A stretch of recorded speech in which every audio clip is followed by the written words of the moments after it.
Sa oras na po ay ating pong pinagdiriwang ang ika-47 taong pasasalamat anibersaryo po ng gawain ng Panginoon po ng Jesus Christ Lord of all Church. At hindi po biro ang 47 years.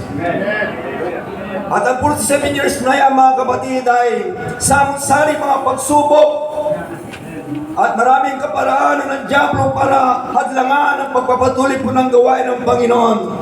Dalapuat ang pangako ng Diyos nang itinayo po niya ang kanyang iglesia, na sabi niya kay Pedro, sa ibabaw ng batong ito ay itatayo ko ang aking iglesia at walang anumang bagay na pwedeng manaig laban, maging ang Hades ay di maaari magkapanig dito.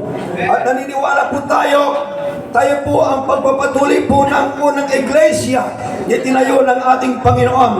Na hindi po tayo tinayo sa pamagitan ng tao, kundi tinayo tayo, mga kapatid, ng ating ulo at nagtayo ay ang Panginoon. Hallelujah! At tinayo sa isang matibay na pundasyon. Kaya hindi po matibag-tibag ng kaaway sapagkat ang ating Diyos ang ating pong tagapagpauna. Kaya po, mga kapatid, salamat po sa ating Panginoon sapagkat sa taong ito po ay ating ngayong gugunitain ang kabutihan ng ating Panginoon, na kung saan marami tayong pagkukulang, pagkakamali, mga kapatid, ngunit nanatili mabuti ang ating Panginoon na itinabig tayo sa mga kapagsubuan sa buhay at nakaabot po tayo ngayon ika-47 taong pagpapasalamat sa Panginoon.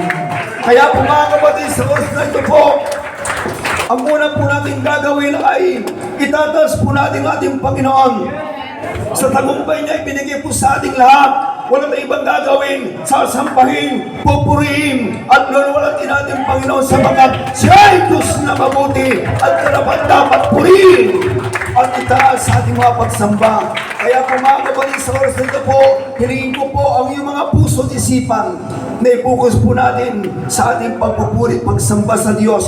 At hayaan po natin sa gitna ng ating pagsamba at pagpupuri ay kikilos ang kapangyarihan at espiritu ng ating Panginoong Diyos.